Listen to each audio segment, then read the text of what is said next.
Welcome to TSS academy. তো আজকে আমরা আলোচনা করব কি ওয়েস্ট বেঙ্গল পুলিশের কনস্টেবলের 2019-এর প্রিভিয়াস ইয়ারের প্রশ্নের আলোচনা। তো আজকে আমাদের কি হবে, পার্ট 3 হবে। পার্ট 1 পার্ট 2 আপলোড করা হয়ে গেছে, তো আজকে হবে কি পার্ট 3।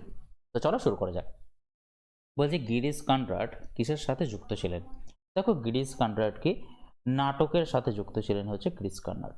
এটা তখনকার দিনে তিনি মারা গিয়েছিলেন বলেই এটা কারেন্ট অ্যাফেয়ার্স হিসেবে পড়েছিল, নাহলে এখন তো আর পড়বে না এটা। ওকে দেখো, বলছে কোন চলচ্চিত্র ফিল্মফেয়ার 2019-এর শ্রেষ্ঠ চলচ্চিত্র হিসাবে বিবেচিত হয়েছে? তো এটা হচ্ছে কি রাজি, এটা এখন আর ভেবে দেখার দরকার নেই, এটা আগে তো পড়েছিল, এটা 2019-এর। বলছে 4 অঙ্কের কোনো বৃহত্তম সংখ্যাকে 3, 5, 7 ও 9 দ্বারা ভাগ করলে যথাক্রমে 1, 3, 5, 7 কিন্তু অবশিষ্ট থাকবে। তাহলে দেখো, তাহলে কি 3, 5, 7, 9 দ্বারা ভাগ করলে তুমি দেখতে পাচ্ছ এই যে 3 দ্বারা যদি ভাগ করি তাহলে 1 অবশিষ্ট থাকবে। তার মানে 1 আর 3 এর মধ্যে কত গ্যাপ? দেখো 2 এর গ্যাপ। যদি 5 দ্বারা ভাগ করা হয় তাহলে দেখো 3 অবশিষ্ট থাকবে, তাহলে কত গ্যাপ? দেখো 5 আর 3 এ 2 গ্যাপ। 7 দ্বারা ভাগ করলে দেখো 5 অবশিষ্ট থাকবে, তাহলে 5 আর 7 এ কত গ্যাপ? দেখো 2 এর গ্যাপ। 9 দ্বারা ভাগ করলে দেখো 7 অবশিষ্ট থাকবে, কত গ্যাপ? দেখো 7 আর 9 এর মধ্যে 2 এর কিন্তু গ্যাপ। তাহলে প্রত্যেক জনের মধ্যেই দেখতে পাচ্ছ তোমার কিন্তু 2, 2, 2, 2 করে কিন্তু গ্যাপটা হয়ে যাচ্ছে, তাই না? তাহলে আমাকে বলেছে 4 অঙ্কের বৃহত্তম সংখ্যা, তাহলে 4 অঙ্কের বৃহত্তম সংখ্যা তাহলে কি হতে পারে? 9, 9, 9, 9, এটা হচ্ছে 4 অঙ্কের বৃহত্তম সংখ্যা। এরপর একে কি কত দিয়ে ভাগ করতে হবে? 3, 5, 7, 9 দ্বারা ভাগ করতে হবে। তাহলে আমার প্রথম করণীয় কাজ হচ্ছে কি 3, 5, 7, 9 এ তুমি নিয়ে নাও কি লসাগু, কিন্তু তুমি নিয়ে নাও। তাহলে 3, 5, 7, 9 লসাগু হয় 3 একে 3, 5, 7 আর 3 3 9। ওকে ওকে, তাহলে দেখো এই যে দেখো 3 5 এ কত হয়? 15। ঠিক আছে, 15-র সাথে হয়ে যায় কত? 105। আর 105 গুণিত 3 কত হয়ে যায়? তোমার হচ্ছে কত? 315 হয়ে যায়। তাহলে এরপরে কি করবে? এটাকে তুমি 315 দিয়ে তুমি ভাগটা করতে থাকো। এরপর তাহলে 315 দিয়ে যদি ভাগ করো দেখো ম্যাক্সিমাম এটা 3 বার ভাগ যাবে। তাহলে 3 15 3 5 15, 5 3 একে 3 একে 4 আর 3 3 হয়ে যায় কত? 9। তাহলে 5 আর 4 এ 9, 4 5 দিতে 9, তাহলে পড়ে রইল কত? 9। এটা ম্যাক্সিমাম কতবার ভাগ যাবে? একবার কিন্তু ভাগ যাবে। তাহলে দেখো কত হচ্ছে 315 ভাগ করলে, তাহলে 5 আর 4 এ 9 আর এদিকে 3 আর এদিকে তো 3 আর 2 হচ্ছে 5। তাহলে কত হতে হবে বলো তো?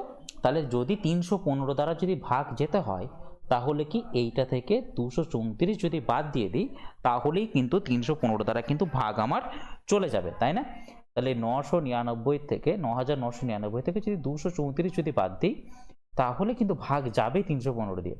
তাহলে 4 আর 5 এ 9, 3 আর 6 এ 9, 2 7 এ 9 আর এদিকে হচ্ছে 9। তাহলে 9765 কিন্তু অ্যাকচুয়ালি 315 দ্বারা বিভাজ্য। কিন্তু কিন্তু আমাকে বলেছে আমার আরও কি থাকবে? 2 অবশিষ্ট থাকবে, তাই না? 2 অবশিষ্ট থাকবে।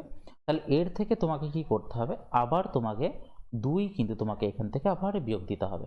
তাহলে প্রত্যেকটারই তোমার কি 1 অবশিষ্ট থাকবে, 3 অবশিষ্ট থাকবে, 5 অবশিষ্ট থাকবে, 7 অবশিষ্ট থাকবে। তার মানে এখান থেকে কি তোমাকে আবার কিন্তু 2 তোমাকে বিয়োগ দিয়ে দিতে হবে।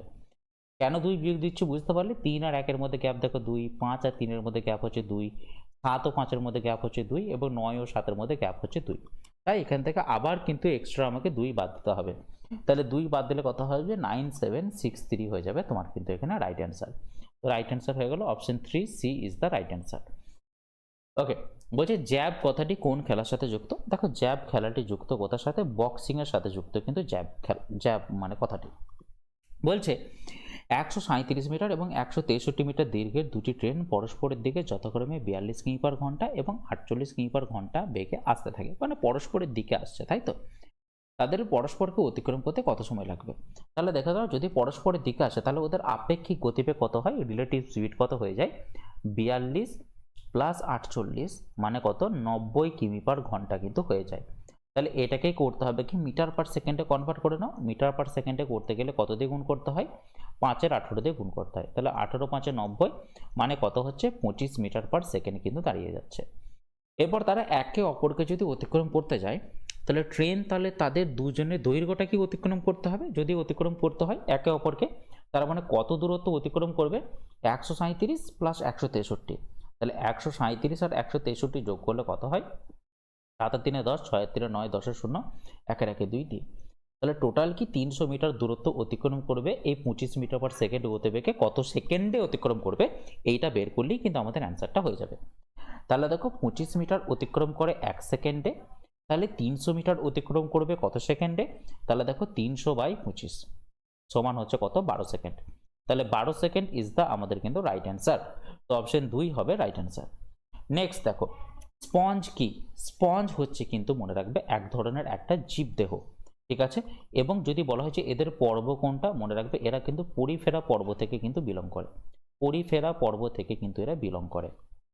ওকে, নেক্সট বলছে দেখো √2x গুণিত 5% সমান 0.01 হলে x সমান কত। দেখো √2x আমি এখানে লিখলাম, গুণিত কত 5% লিখেছে, 5% মানে কত 5/100। এবার দেখো 0.01 মানে কত, একের মানে নিচে হবে কত, একের গায়ে দুটো শূন্য হবে, কারণ কি দশমিকের পরে 2 ঘর আছে, তার মানে কি এটা দশমিকের পরে একের গায়ে দুটো শূন্য দিয়ে ভাগ হয়ে যাবে। ওকে, এরপর কি হচ্ছে 100 100 চলে যাচ্ছে তোমার এখানে কাটা, ঠিক আছে, 100 100 চলে যাচ্ছে তোমার কাটা। তাহলে √2x মানে তাহলে কত, √2x মানে হয়ে যাবে 5টা যদি সমানের এদিকে যায় তাহলে ভাগ হয়ে যাবে। এরপর দেখো তাহলে 2x সমান তাহলে কত, যদি আমি এটাকে ডোটাটাকে যদি বর্গ করে দিই তাহলে এখানে হয়ে যাবে 2x, তাহলে এই দিকে বর্গ হয়ে যাবে কত, 1/25 হয়ে যাবে। মানে এখানে করলাম কি দু পক্ষকে আমি এখানে বর্গ করলাম। ওকে, 2x সমান হয়ে যাবে 1/25। তাহলে x সমান তাহলে কত, x সমান হয়ে যাবে 1/50, 1/50 কিন্তু হয়ে গেল। হ্যাঁ, এরপর দেখো সবগুলি দিয়েছে দশমিকে, তাহলে নিচের দিক যদি দশমিক করতে যাও তাহলে দশমিক করতে গেলে কি করতে হয় বলো তো, নিচে 10 বা নিচে 100 এই ধরনের জিনিস আমাকে কিন্তু রাখতে হয়। তাহলে কি করবে, নিচেটাকে 100 করতে গেলে তুমি কত দিয়ে গুণ করবে, 2 দিয়ে গুণ করে দেবে। আর নিচেও যদি 2 দিয়ে গুণ করো ওপরেও কিন্তু তোমাকে 2 দিয়ে গুণ করতে হবে। কেন 2 দিয়ে তোমাকে গুণটা করতে হবে, কারণ আমি অঙ্কেতে কোনো জিনিস এক্সট্রা লিখতে পারি না। তাহলে 2 লিখলাম, আবার 2 দেখো ওপরে লিখে কিন্তু কেটেও দিলাম। তাহলে পড়ে রইলো কত, দেখো 2 বাই নিচে কত পড়ে রইলো 100। এবার 100 মানে কি দশমিকের পরে 2 ঘর, তাহলে আমি এটা লিখতে পারি 0.02 এটাকে লিখতে পারি, তাহলে দশমিকের পরে 2 ঘরের জন্যই তো 100 এসছে না, তাহলে 0.02 হয়ে যাবে আমার কিন্তু এখানে রাইট অ্যান্সার। ওকে, তবে চলো বলছে দ্য ফিউচার অফ ইন্ডিয়া বইটিকার লেখা, তো ফিউচার অফ ইন্ডিয়া লেখা বইটির নাম হচ্ছে কিন্তু বিমল জালান। এবার বিমল জালান কে ছিলেন, মনে রাখবে তিনি ছিলেন কিন্তু এক্স আরবিআই গভর্নর ছিলেন, আরবিআইয়ের গভর্নর ছিলেন কিন্তু তিনি। হ্যাঁ, আচ্ছা, এরপর যদি বলা হয় বিমল জালান আরও কিছু বই লিখেছেন, হ্যাঁ লিখেছেন, সেটা হচ্ছে কি বলতো ইমার্জিং ইন্ডিয়া, ঠিক আছে, এমার্জিং ইন্ডিয়া এই বইটা তিনি লিখেছেন। আচ্ছা, আবার আর একটা লিখেছেন priorities, priorities RITIES for the future, এই বইটি তিনি কিন্তু লিখেছিলেন। ওকে, তারপর চলো নেক্সট প্রশ্নে যাই। বলছে রিঙ্কি প্রিয়া এবং বিনার থেকে বয়সে ছোট। আচ্ছা, রিঙ্কি কি প্রিয়া আর বিনার থেকে বয়সে ছোট। এবার বিনা সবিতার থেকে বয়সে বড় কিন্তু প্রিয়ার থেকে বয়সে ছোট। আচ্ছা, কে বয়সে সব থেকে বড়, তাহলে দেখো আমি এখানে লিখলাম পুরোপুরি হবে। হ্যাঁ, এটা হচ্ছে ধরুন রিঙ্কি, এটা হচ্ছে প্রিয়া, এটা হচ্ছে বিনা, আর এটা হচ্ছে সবিতা, ঠিক আছে। আমি দাঁড়ি টেনে টেনে লিখবো, ঠিক আছে। বলছে রিঙ্কি ও প্রিয়া ও বিনার থেকে, তাহলে দেখো আমি এখানে লিখলাম প্রিয়া লিখলাম, আর আপাতত আমি এখানে বিনা লিখলাম, ঠিক আছে। তাহলে বলেছে রিঙ্কি কি, রিঙ্কি হচ্ছে বয়সে কিন্তু ছোট, তাহলে ছোট দাঁড়ি টেনে দিলাম। এরপর বলেছে বিনা সবিতার থেকে বয়সে বড়, তাহলে সবিতা নিশ্চয়ই সবিতার থেকে বয়সে বড়, তাহলে সবিতার থেকে তাহলে বিনা একটু বড় করে দিলাম, বিনা তাহলে বড়ই আছে। হ্যাঁ, বলছে কিন্তু প্রিয়ার থেকে বয়সে ছোট, প্রিয়ার থেকে বয়সে কিন্তু ছোট বলছে, তাহলে প্রিয়া নিশ্চয়ই বিনার থেকে বড় হবে। আচ্ছা, বড় করে দিলাম। এরপর বলেছে কে সব থেকে বয়সে বড়, তাহলে বুঝতেই পারছো প্রিয়াই সব থেকে বড় হবে, তাছাড়াও তার কেউ নেই, তাহলে রাইট অ্যান্সার হয়ে যাবে অপশন 3 প্রিয়া। নেক্সট প্রশ্ন বলছে কোন মুঘল সম্রাট জিন্দা পীর নামে পরিচিত ছিলেন, তাহলে জিন্দা পীর নামে পরিচিত ছিলেন কে, আমাদের অরঙ্গজেব পরিচিত ছিলেন কিন্তু জিন্দা পীর। ওকে, আচ্ছা, এরপরে দেখো তো औरंगजेब सम्बन्धे যদি তোমাকে ইম্পর্টেন্ট যদি কিছু জিনিস যদি আমি বলতে চাই, তো औरंगजेबের আর একটা কি নাম ছিল, औरंगजेबের নাম কি ছিল মনে রাখবে, সেটা হচ্ছে কি আলমগীর নামেও কিন্তু তিনি পরিচিত ছিলেন, আলমগীর নামেও তিনি কিন্তু পরিচিত ছিলেন। আচ্ছা, এরপর দেখো औरंगजेब যদি বলা হয় যে কতবার রাজ্যাভিষেক করেছিলেন, দুবার কিন্তু করেছিলেন। একটা হচ্ছে কি সমরগড়ের যুদ্ধ, সমরগড়ের যুদ্ধ, তো এইটাতে তিনি কিন্তু রাজ্যাভিষেক করেছিলেন। আর একটা কোথায় করেছিলেন, আর একটা হচ্ছে কি কোন যুদ্ধের পর, দেওরা, দেওরাইয়ের যুদ্ধে তিনি কিন্তু এই দুটো যুদ্ধের পর তিনি কিন্তু দুবার রাজ্যাভিষেক করেছিলেন। প্রথমবার এই যুদ্ধ, তারপর দ্বিতীয়টা হচ্ছে দেওরাইয়ের যুদ্ধ। আচ্ছা, এটা কিন্তু প্রশ্ন পড়ে থাকে যে ঔরঙ্গজেব কতবার রাজ্যাভিষেক হয়েছিল। আচ্ছা, এরপর যদি বলা হয় ঔরঙ্গজেবের সময় কি কি বিদ্রোহ হয়েছিল, দেখো ঔরঙ্গজেবের সময় বিদ্রোহ হয়েছিল তোমার জাট বিদ্রোহ হয়েছিল, জাট বিদ্রোহ। দ্বিতীয়ত যেটা হচ্ছে সতনামী বিদ্রোহ হয়েছিল, এবং আর একটা যেটা বিদ্রোহ হয়েছিল সেটা হচ্ছে কি বুন্দেলা বিদ্রোহ, বুন্দেলা বিদ্রোহ। জাট বিদ্রোহ কত সালে হয়েছিল? জাট বিদ্রোহ হয়েছিল তোমার 1669 সালে হয়েছিল তোমার জাট বিদ্রোহ। আচ্ছা, সতনামী বিদ্রোহ কত সালে হয়েছিল? 1672 সালে হয়েছিল সতনামী বিদ্রোহ। এবং বুন্দেলা বিদ্রোহ কত সালে হয়েছিল? 1671 সালে হয়েছিল কিন্তু বুন্দেলা বিদ্রোহ। ওকে, আর এনার সময় একটা প্রশ্ন পড়ে থাকে যে ইনি কোন কাকে হত্যা করেছিলেন। মনে রাখবে ইনি কিন্তু তেগ বাহাদুরকে হত্যা করেছিলেন। হ্যাঁ, তেগ বাহাদুর, ঠিক আছে, মানে কি শিখদের নবম গুরু হচ্ছে শিখদের, তেগ বাহাদুরকে তিনি কিন্তু হত্যা করেছিলেন। আচ্ছা, যদি বলা হয় যে আকবর সম্বন্ধে গুরুত্বপূর্ণ কিছু জিনিস, তাহলে আকবরের সময় মনে রাখবে আকবরের সময় তাহলে কি বলা যাবে? আকবরের সময় মনে রাখবে 13 বছর 4 মাসে তিনি কিন্তু 13 বছর 4 মাস বয়সে কিন্তু সিংহাসন আরোহণ কিন্তু করেন। কোথায় করেন এটাও প্রশ্ন পড়ে থাকে, সেটা হচ্ছে কালানুরে তিনি কিন্তু করেন। আচ্ছা, আকবরের সময় একটা ছিল কি তোমার মনে রাখবে, হ্যাঁ, দ্বিতীয় পানিপথে যুদ্ধ হয়েছিল। ঠিক আছে, দ্বিতীয় পানিপথে যুদ্ধ হয়েছিল কত সালে? 1556 সালে কিন্তু হয়েছিল। কার সাথে? আকবরের সাথে হিমুর কিন্তু হয়েছিল। ঠিক আছে। আচ্ছা, আর যদি বলা হয় তিনি কি কি করেছিলেন 1563 সালে, 1563 সালে তিনি কিন্তু তীর্থকর বিলুপ্ত করে দিয়েছিলেন। আচ্ছা, আর কি করেছিলেন? 1564 সালে তিনি কিন্তু জিজিয়া কর কিন্তু বিলুপ্ত করে দিয়েছিলেন। আর কি করেছিলেন? 1575 সালে তিনি কিন্তু ইবাদতখানা নির্মাণ করেন। আর 1581 সালে তিনি কি করেন? দিন-ই-ইলাহি প্রবর্তন করেন। ঠিক আছে। আচ্ছা, এরপরে দেখো জাহাঙ্গীর। তাহলে জাহাঙ্গীর কি করেন? দ্বাদশ আইন প্রবর্তন করেন, জানো? দ্বাদশ আইন প্রবর্তন করেন। আচ্ছা, জাহাঙ্গীর কাকে হত্যা করেন বলো তো? জাহাঙ্গীর কিন্তু মনে রাখবে কাকে হত্যা করে? জাহাঙ্গীর হত্যা করে কি শিখদের পঞ্চম গুরু অর্জুনকে হত্যা করে। অর্জুনকে কিন্তু হত্যা করে। ঠিক আছে। আচ্ছা, এবার দেখো শাহজাহান সম্বন্ধে কি বলা যাবে? শাহজাহানের সময় যদি বলা যায় যে গুরুত্বপূর্ণ কি কি যুদ্ধ হয়েছিল। ঠিক আছে, মনে রাখবে শাহজাহানের সময় কিন্তু ক্ষমতা দখলের লড়াইয়ের জন্য যুদ্ধ কিন্তু শুরু হয়ে যায়।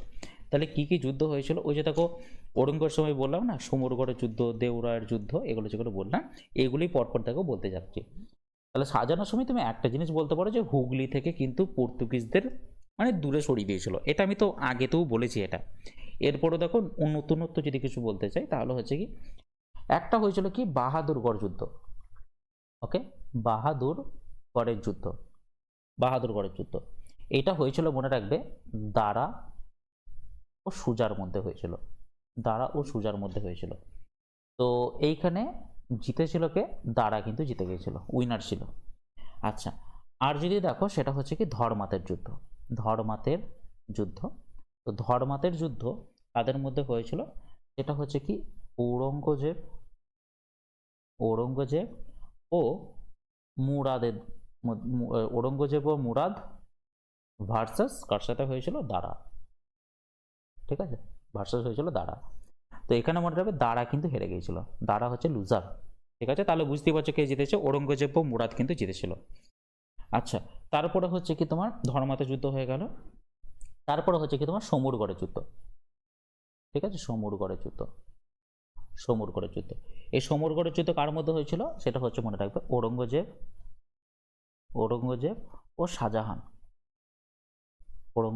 ও শাহজাহানের মধ্যে কিন্তু হয়েছিল কি সমরগড়ের যুদ্ধ। এই সমরগড়ের যুদ্ধে কে জিতে যায়? অবভিয়াসলি উইনার হচ্ছে কি ঔরঙ্গজেব, আর লুজার হচ্ছে কি শাহজাহান। আচ্ছা, আর কি রয়েছে? আর রয়েছে তোমার খান জাওয়ার যুদ্ধ। ঠিক আছে, খান জাওয়ার যুদ্ধ এটা কাদের মধ্যে হয়েছিল? এটা হচ্ছে কিন্তু ঔরঙ্গজেব ও সুজার মধ্যে হয়েছিল। এটা ঔরঙ্গজেব ও সুজা এদের মধ্যে কিন্তু হয়েছিল। তো এখানে বুঝতেই পারছো ঔরঙ্গজেব হচ্ছে জিতে যায় এবং সুজা কিন্তু হেরে যায়। আচ্ছা, লুজার করে দিলাম। আর একটা হচ্ছে লাস্ট যুদ্ধ, সেটা হচ্ছে কি দেওরায়ের যুদ্ধ। দেওরায়ের যুদ্ধ, তো দেওরায়ের যুদ্ধ। দেওরায়ের যুদ্ধ কার মধ্যে হয়েছিল? ঔরঙ্গজেব ও দারার মধ্যে হয়েছিল। ঔরঙ্গজেব ও দারা, এদের দুজনের মধ্যে হয়েছিল। আর এখানে জিতেছিল কে? যথারীতি ঔরঙ্গজেব জিতেছিল এবং দারা কিন্তু হেরে গিয়েছিল। ঠিক আছে, দেওরায়ের যুদ্ধ। দেওরা, স্পেলিংটা খুব বাজে হয়ে যাচ্ছে। দেওরায়ের যুদ্ধ। ওকে, নেক্সট চলো। 81 বলছে সূর্য থেকে পৃথিবীর মধ্যে ন্যূনতম দূরত্ব কোন দিন হয়? দেখো ন্যূনতম দূরত্ব তো হয় তোমার 3 জানুয়ারি। ঠিক আছে, তার মানে এটা কি বলতো? এটা হচ্ছে তোমার অনুসর অবস্থান। অনুসর। আচ্ছা, আর যদি বলা হয় 4ঠা জুলাই কি? 4ঠা জুলাই মনে রাখবে অপসর। 4ঠা জুলাই হচ্ছে কি? অপসর অবস্থান। মানে এই সময় কি হয়? ও, ন্যূনতম বলেছে না? হ্যাঁ, তাহলে অপসর অবস্থানে মনে রাখবে সূর্য থেকে দূরত্বটা কিন্তু সর্বাধিক হয়। আচ্ছা, হ্যাঁ, 21শে জুন কি বলতো? 21শে জুন হচ্ছে কর্কট ক্রান্তি রেখার ওপরে। হ্যাঁ, 21শে জুন হচ্ছে কি তোমার কর্কট ক্রান্তি রেখার ওপরে কিন্তু লম্বভাবে কিরণ দেয় সূর্য। আর 22শে ডিসেম্বর হচ্ছে কি মকর ক্রান্তি রেখার ওপরে। হ্যাঁ, মকর ক্রান্তি রেখার ওপরে কিন্তু লম্বভাবে কিরণ দেয় সূর্য 22শে ডিসেম্বর। আর একটা হচ্ছে তোমার 21শে মার্চ। 21শে মার্চ, ঠিক আছে। আর একটা হচ্ছে 23শে সেপ্টেম্বর। 21শে মার্চ আর 23শে সেপ্টেম্বর, এরা দুজন হচ্ছে নিরক্ষরেখার ওপরে কিন্তু কিরণ দেয়। নিরক্ষরেখার ওপরে লম্বভাবে কিরণ দেয়। বা এটা তুমি বলতে পারো যে এই সময়েতে দিন ও রাত্রি কিন্তু সমান সমান থাকে। তো সেই জন্য 21শে মার্চকে মহাবিষুব বলা হয়ে থাকে, আর 23শে সেপ্টেম্বরকে বলা হয়ে থাকে কি? 23শে সেপ্টেম্বরকে বলা হয়ে থাকে জলবিষুব বলা হয়ে থাকে। ঠিক আছে, 21শে মার্চ আর 23শে সেপ্টেম্বর। নেক্সট চলো, বলছে 15 টাকা কেজি দরে চায়ের সাথে কি অনুপাতে 20 টাকা কেজি দরে চা মেশালে মিশ্রণের মূল্য প্রতি কেজি 16 টাকা 50 পয়সা হবে? তাহলে দেখো, এইখানে যদি 15 টাকা কেজি দরে চা মেশায় আর এদিকে হচ্ছে কি 20 টাকা কেজি দরে চা, তো এদের মাঝখানের অনুপাত কত? 16.50। তাহলে এইখান থেকে এইখানে অ্যালিগেশন করে দিলে আমাদের রাইট অ্যান্সারটা হয়ে যাবে। তার 20 থেকে 16.5 বিয়োগ দিলে কত হবে? 3.5। আর এদিকে 15 থেকে 16.5 যদি বিয়োগ দিই তাহলে হয়ে যাবে কত? 1.5। পয়েন্টগুলো উড়িয়ে দাও, তাহলে হতে দেখো 5 7 35, 5 3 15, তাহলে হয়ে গেল কত? 7:3 হয়ে গেল আমাদের কিন্তু রাইট অ্যান্সার। তো অপশন 2 হচ্ছে রাইট অ্যান্সার। নেক্সট বলছে কোনো সংখ্যার 35% যদি 91 হয় তবে সংখ্যাটি কত? দেখো, সংখ্যাটি তো অবভিয়াসলি 100%ই হয় না। তাহলে দেখো 35% মানে যদি 91 হয়, তাহলে 100% মানে কত? তাহলে 91/35 গুণিত তাহলে 100। ওকে, তাহলে 7 5 35, 7 13 91, আর 5 20 100, তাহলে হচ্ছে কত? 13 গুণিত 20 মানে কত? 260। তাহলে রাইট অ্যান্সার হয়ে যাবে option A is the right answer. Next চলো, বলছে 680 টাকাকে এ বি সি এর মধ্যে এমনভাবে ভাগ করা হলো যাতে এ বি এর 2/3 হয়। তাহলে কি এ বি এর 2/3, তাহলে এ সমান কি বি গুণিত 2/3। আচ্ছা, বি সি এর 1/4, বি সমান কি তাহলে সি এর 1/4, তাহলে বি কত টাকা পায়? তাহলে দেখো আমাদের এখানে আগে রেশিও করে নিতে হবে। হ্যাঁ, তাহলে এ বাই বি তাহলে কত? এ বাই বি মানে কত? 2/3 চলে এলো। আর এখানে বি বাই সি মানে কত? 1/4। এরপর একটা কথা বলি, দু জায়গাতেই তো বি রয়েছে। এখানে বি এর মান দেখো 3 বেরিয়ে যাচ্ছে, আর এখানে বি এর মান কত? 1। তাহলে আমাকে কি করতে হবে? দুটোর বি এর মান তো সমান করতে হবে। তাহলে দেখো এইটাকেও তাহলে তো 3-এ আনতে হবে, তাহলে এটাকে 3-এ আনতে গেলে 3 দিয়ে গুণ, আর ওপরে যদি 3 দিয়ে গুণ করি নিচেও কিন্তু 3 দিয়ে আমাকে গুণটা করতে হবে। তাহলে বি বাই সি সমান তাহলে কত? 3/12। আর এদিকে দেখো এ বাই বি সমান কত? তাহলে তোমার 2/3 কিন্তু এখানে রয়ে গেল। ঠিক আছে, আচ্ছা তাহলে আমি দেখো A is to B is to theta একবার করে নিচ্ছি। তাহলে A is to B is to C সমান কত? তাহলে বি এর মান দেখো যদি 3, তাহলে 3 এর সাপেক্ষে এ এর মান কত? এর মান হচ্ছে 2। ঠিক আছে, এবং সি এর মান দেখো 12, তাহলে 3 এর সাপেক্ষে সি এর মান কত? সি এর মান হচ্ছে কিন্তু তোমার এখানে 12। ঠিক আছে, তাহলে অনুপাত হয়ে গেল কত? 2:3:12। এরপর কি বলেছে? বলছে বি কত টাকা পাবে। তাহলে দেখো টোটাল টাকা কত? 2 আর 3 5, 5 আর 12 কত? 17। তাহলে 17 ইউনিটের মানটাই তোমাকে দিয়ে রেখেছে 680 টাকা। যে তোমাকে কার মান বের করতে বলেছে? বি কত টাকা পায়। তাহলে কি এই 3 ইউনিটের মানটা বের করতে বলেছে। বি তো 3 ইউনিট পায়, তাহলে 3 ইউনিটের মানটা বের করতে বলেছে। তাহলে 17,68 শূন্য, আর 40 × 3 মানে কত? 120। তাহলে 120 টাকা পাবে কিন্তু বি। নেক্সট বলছে ভারতবর্ষে সম্প্রতি কে প্রথম লোকপাল রূপে নিযুক্ত হলেন? তাহলে লোকপাল রূপে নিযুক্ত হলেন কে? পিনাকি চন্দ্র ঘোষ কিন্তু লোকপাল রূপে নিযুক্ত কিন্তু হয়েছেন। ওকে, পিনাকি চন্দ্র ঘোষ। ওকে, বলছে 1728 সাথে ক্ষুদ্রতম কোন সংখ্যা যোগ করলে যোগফলটি একটি পূর্ণ সংখ্যা কিন্তু হবে? ওকে, যদি এইভাবে যদি করতে পারো পারফেক্ট স্কোয়ার করার জন্য কোন সংখ্যা যোগ করলে, দেখো এই যদি এখানে করি 1728 যদি করি, তাহলে দেখো এইখানে দুটো ঘর যাবে, এইখানে দুটো ঘর যাবে, তাহলে কততে যাবে? প্রথমে 4 4-এ তাহলে 16 দিয়ে যাবে, তাহলে 4 4-এ করে দিলাম কত? 16। তাহলে দেখো 16 এখানে তাহলে হলো কত? 1, তাহলে পড়ে থাকবে কত? 128। এরপর দেখো 4 দুগুণে কত আসবে? 4 দুগুণে 8। এরপর কত দিয়ে যাবে? তাহলে দেখো আমি যদি করি, যদি আমি এখানে ম্যাক্সিমাম 81 দিয়ে করলে এখানে 1 খাবে, আর 81 1 81 হয়ে যাবে, তখন তো হবে না, তাহলে 82 দিয়ে করি। তাহলে 82 দিয়ে যদি করি তাহলে এখানে কত হচ্ছে বলো তো? 2 2 4, 8 দুগুণে 16, 164 চলে আসছে। কিন্তু 128-এর সাথে কত যোগ করলে বলো তো 164 মিলবে? তাহলে 128-এর সাথে তুমি যদি 26 যোগ করো বা 36 যদি যোগ করো, 128-এর সাথে 36 যোগ করলে কিন্তু 164 আসবে। তাহলে মিনিমাম আমাকে কিন্তু 36 যোগ করতে হবে, তাহলে কিন্তু একটা পারফেক্ট স্কোয়ার কিন্তু আসবে। তো রাইট অ্যান্সার হয়ে যাবে অপশন 2, রাইট অ্যান্সার কিন্তু এখানে হয়ে যাবে। ওকে, আচ্ছা, তারপরে চলো নেক্সট। বলছে এক্স ও ওয়াই এর বর্তমান বয়সের অনুপাত হচ্ছে 3:4। 5 বছর পূর্বে তাদের বয়সের অনুপাত ছিল 5:7। তাহলে ওয়াই এর বর্তমান বয়স কত? তাহলে দেখে নাও, এটা আমি লিখলাম x:y, আমি এখানে লিখলাম। এটা হচ্ছে কি তোমার ধরো না প্রেজেন্ট এজ, এটা হচ্ছে প্রেজেন্ট। তাহলে 5 বছর আগে, তার মানে কি -5 বছর আগে তাদের বয়সের অনুপাত ছিল কত? 5:7 কিন্তু ছিল, ঠিক আছে। আর এখন তাদের অনুপাত হয়ে গেছে কত? 3:4 হয়ে গেছে এখন তাদের অনুপাত, বয়সের অনুপাতটা। এবার একটা কথা বলি, এইসব অঙ্কের ক্ষেত্রে দেখতে হয় যে দেখো যেহেতু দুজনই যেহেতু 5 বছরের গ্যাপ আছে, তাহলে এদের দুজনের মধ্যে গ্যাপটা তো সমান থাকা উচিত। তাহলে এদের মধ্যে কি গ্যাপটা সমান আছে? দেখো 5 থেকে 3 আর 7 থেকে 4, তাহলে দেখো 5 থেকে 3-এর গ্যাপ হচ্ছে 2, আর 7 আর 4-এর মধ্যে গ্যাপ দেখো 3, তাহলে 2 আর 3-এর গ্যাপটা তো সমান নেই। তাহলে আমাকে কি করতে হবে? গ্যাপটাকে সমান করতে হবে। তাহলে গ্যাপ কি করে সমান করব? দেখো 3 আর 4-এর গ্যাপ হচ্ছে 1, আর 5 আর 7-এর গ্যাপ হচ্ছে কত? 2।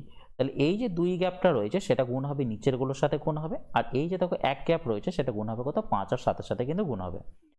তাহলে দেখো আমি আবার লিখছি x:y, আমি এইভাবে লিখছি। তাহলে 5 বছর আগে ছিল 5:7, সেটা 1-এর সাথে গুণ হয়ে দেখো 5 গুণ হলে 5ই হয়, আর 1-এর সাথে 7 গুণ হলে 7ই হয়, সেটা কিন্তু আমি লিখে দিলাম। আর নিচের গুলোর সাথে 2 দিয়ে গুণ হবে, তাহলে 3 দুগুণে হয়ে যাবে কত? 6, আর 4-এর সাথে গুণ করলে কত হয়ে যাবে? 8। এরপর দেখো এদের মধ্যে গ্যাপটা কত বছরের গ্যাপ? 5 বছরের কিন্তু গ্যাপ, কিন্তু কত ইউনিটের গ্যাপ হয়েছে? দেখো 1 ইউনিট গ্যাপ হয়েছে, আর এখানেও দেখো 1 ইউনিট গ্যাপ হয়েছে। তার মানে আমি বলতে পারি যে এই 1 ইউনিট মানে তো তোমার 5 আমি বলতে পারি, ঠিক আছে। আর বর্তমান বয়স কত ছিল? এটাই তো আমার প্রেজেন্ট এজ ছিল না, 6:8 ছিল আমার প্রেজেন্ট এজ।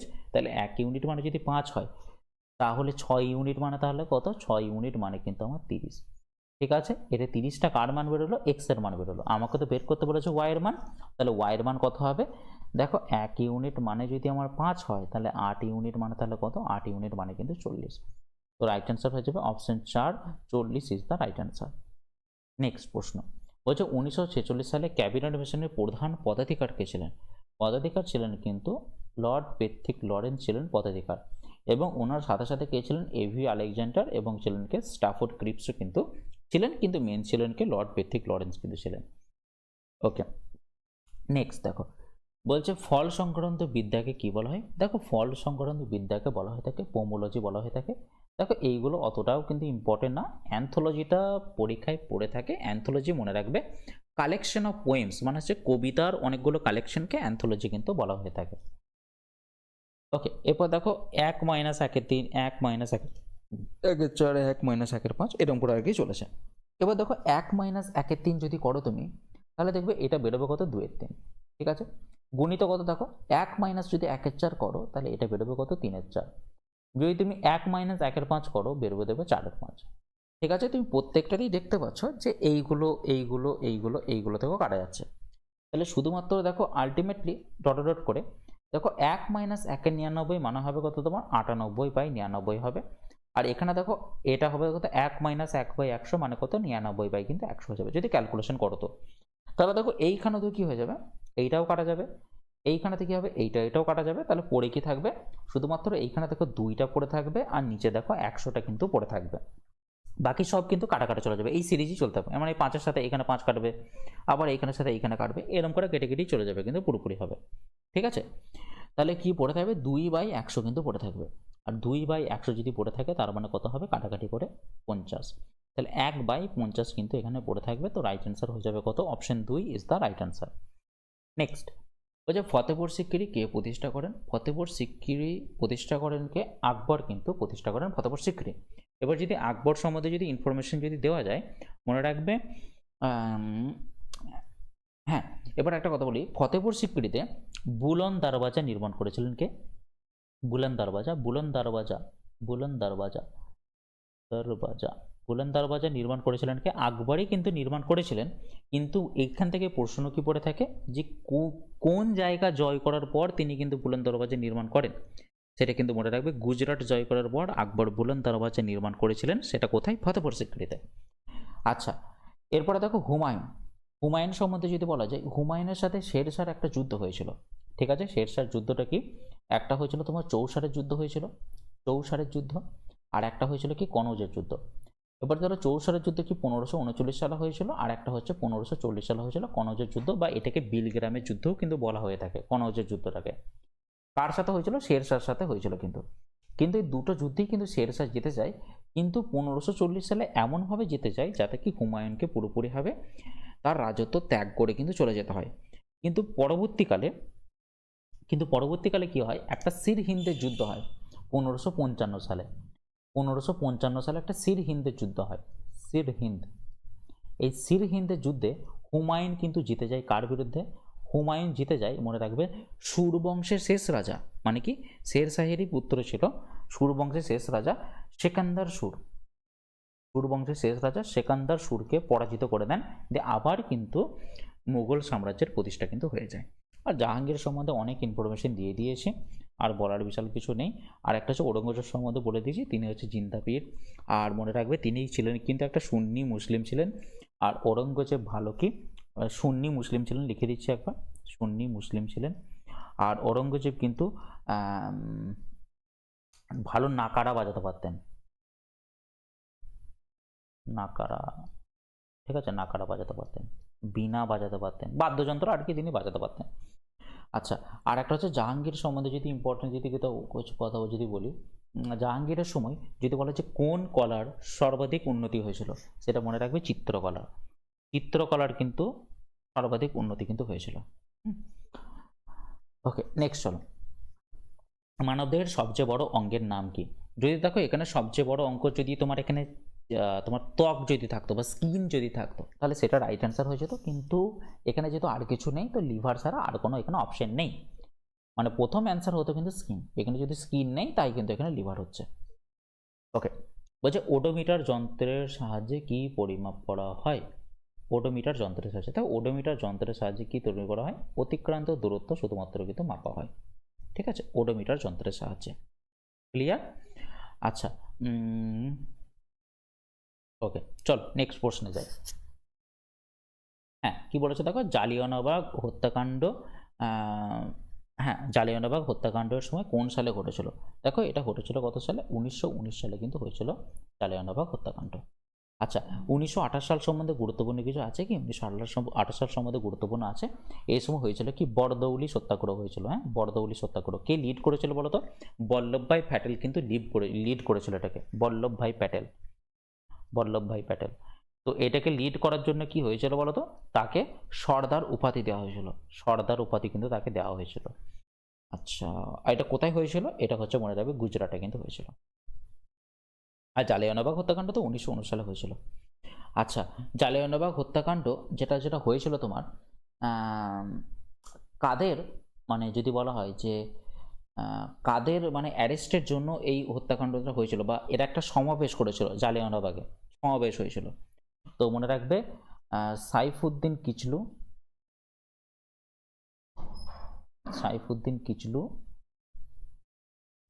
ঠিক আছে, এবং আরেকজন ছিল কে, দাঁড়াও একবার জাস্ট ভুলে যাচ্ছি আমি,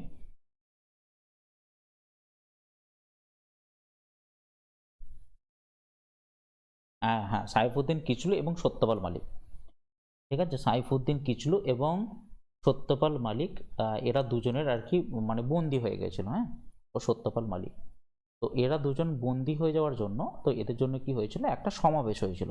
এরপর সেই সমাবেশেতে কি করে, মানে জেনারেল ডায়ারকে মানে এলোপাতারি গুলি চালায়, এবং সেই জন্য কি বহু মানুষ কিন্তু ওখানেতেই মারা যান ওই বদ্ধ জায়গার মধ্যেই। তো সেই জন্য এটা একদম স্মরণীয় জিনিস এটা একদম। আচ্ছা চলো, কাইজারি হিন্দ উপাধিটা মানে কাকে বলা হতো? কাইজারি হিন্দ বলা হতো কিন্তু মহাত্মা গান্ধীকে বলা হয়েছিল। তো এই মহাত্মা গান্ধীকে এই উপাধিটা কে দিয়েছিলেন? দিয়েছিলেন হচ্ছে লর্ড হার্ডিঞ্জ কিন্তু দিয়েছিলেন। এবার কেন দিয়েছিলেন? কারণ তিনি সাউথ আফ্রিকাতে করেছিলেন কি, তিনি একটা অ্যাম্বুলেন্সের ব্যবস্থা করে দিয়েছিলেন। তো সেই জন্য মহাত্মা গান্ধীকে কাইজারি হিন্দ উপাধিটা কিন্তু দিয়েছিলেন, লর্ড হার্ডিঞ্জ কিন্তু দিয়েছিলেন। ঠিক আছে।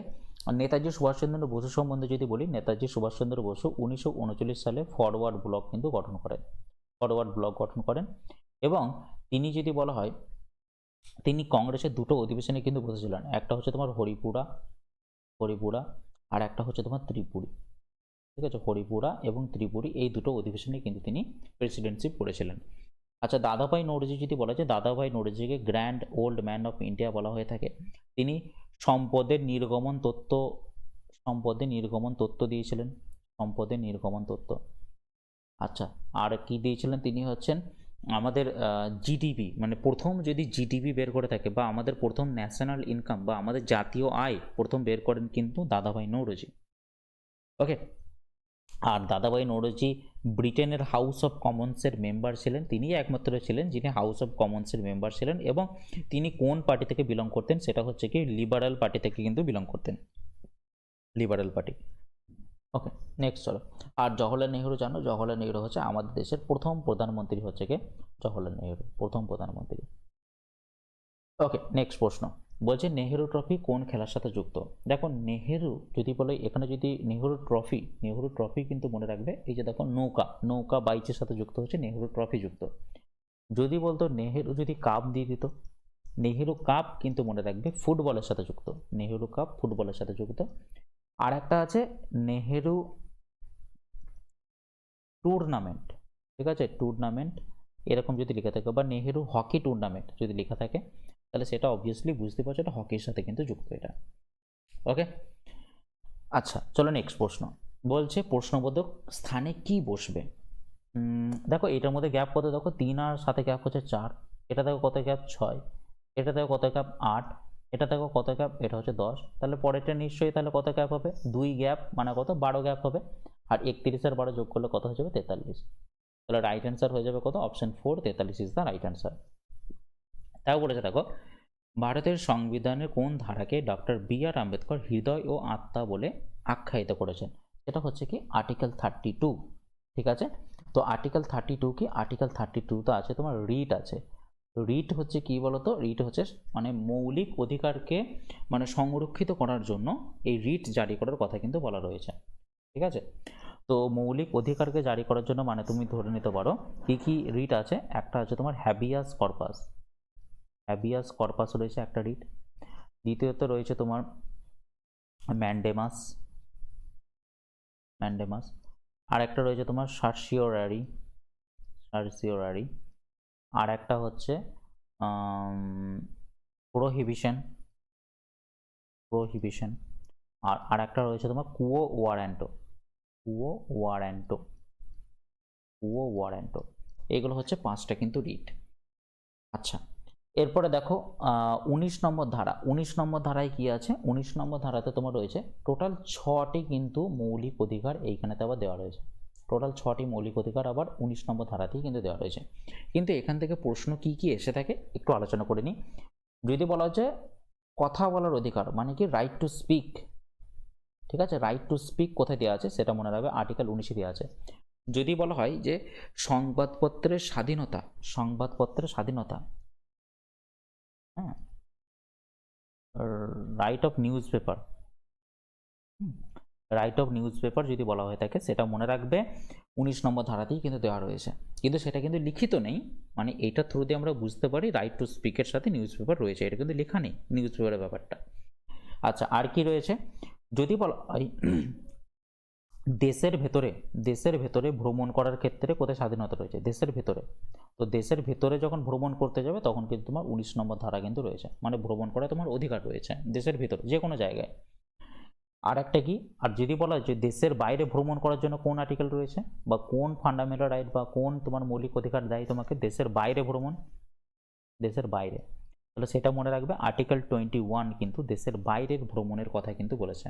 আর দেশের ভিতরে যদি বলে সেটা কিন্তু আর্টিকেল 19। ওকে, আর কিছু ইম্পর্টেন্ট জিনিস, হ্যাঁ আর কিছু নেই সেরকমভাবে। আর 24 নম্বর ধারা কি বলেছে? 24 নম্বর ধারা বলেছে মানে 14 বছরের মানে যে কোনো বাচ্চাকে, ঠিক আছে, মানে কোনো কিছু হ্যাজার্ডাস কাজে কিন্তু নিয়োগ করা যাবে না। হ্যাজার্ডাস কাজ মানে কি, ধরে নাও মিল, হোটেল, এই টাইপের জায়গায় কিন্তু ওদেরকে ইউজ করা কোনোভাবেই যাবে না যাদের বয়স 14 বছরের নিচে। এবং 356 নম্বর ধারা কি মনে রাখবে, এটা কি প্রেসিডেন্সিয়াল এমার্জেন্সি সম্বন্ধে বলা হয় এটাকে, ঠিক আছে, প্রেসিডেন্সিয়াল এমার্জেন্সি বলা হয়ে থাকে এটাকে, বা এটাকে আর একটাও নামই দেওয়া হয়ে থাকে, বা এটাকে বলা হয় স্টেট এমার্জেন্সি, ঠিক আছে, স্টেট এমার্জেন্সি, সেটা হচ্ছে 356 নম্বর ধারা কিন্তু ডেসক্রাইব করে থাকে। ওকে, তারপরে চলো নেক্সট। বলছে দেখো এবি মানে হচ্ছে 25, বিসি মানে হচ্ছে 57, বিডি মানে হচ্ছে 58, তবে সিএডিবি কত? আচ্ছা, এখানে দেখো এবি মানে 25, বিসি মানে 57 আর বিডি মানে 58, তাহলে প্রত্যেকটা জায়গায় দেখতে পাচ্ছ বি আছে, এবং বি যেখানে যেখানেই আছে সেখানেই দেখো 5 কিন্তু রয়েছে। তাহলে এইটুকু আমি ক্লিয়ার করতে পারলাম, বি এর মান কিন্তু এখানে 5। আচ্ছা, এ এর মান তাহলে এখানে তাহলে কত হচ্ছে দেখো, এর বি এর মান যদি 5 হয় তাহলে এর মান কনফার্ম তাহলে 2, তাহলে এর মান হয়ে গেল 2। সি এর মান, তাহলে বি এর মান যদি এখানে 5 হয় তাহলে সি এর মান তো কনফার্ম এখানে 7, তাহলে সি এর মান 7। এখানে বি এর মান যদি 5 হয় তাহলে ডি এর মান কনফার্ম এখানে তাহলে কত, 8। এরপর বলেছে দেখো সি এ ডি বি কত, সি মানে হচ্ছে 7, এ মানে কত 2, ডি মানে কত 8, আর বি মানে কত 5। 7, 2, 8, 5 হচ্ছে রাইট অ্যান্সার, তো option 3 is the right answer. তো চলো আজকের জন্য